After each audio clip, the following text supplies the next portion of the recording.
देशात आणि राज्यामध्ये लोकशाही धोक्यात आली, लोकशाहीचा गळा घोटला, अशा प्रकारचा राजकीय तमाशा करणारे संजय राऊत आज बेस्ट पतपेढीच्या निकालावर बोलत नाही।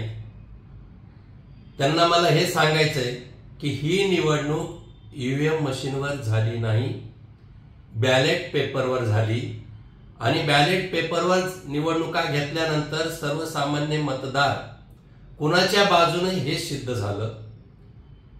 एवढंच नव्हे तर रक्ताची नाती एकत्र आली तर भारतीय जनता पार्टीला त्याचं काही देणं घेणं नाही। ठाकरे बंधू एकत्र आले, आम्हाला त्याचं स्वैरसूतक नाही, पण एकत्र येऊनही त्यांचा बँड कसा वाजला, भोपळा हाती लागला हे कालच्या निवडणुकीमध्ये दिसून आलं।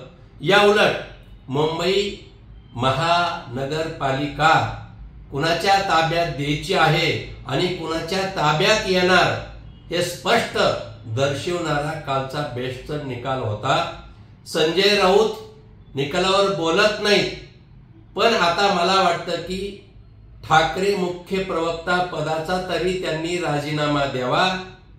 महानगरपालिकेच्या निवडणुका झाल्यानंतर त्यांनी खऱ्या अर्थाने राज्यसभेचा सुद्धा त्यांना राजीनामाच द्यावा लागेल।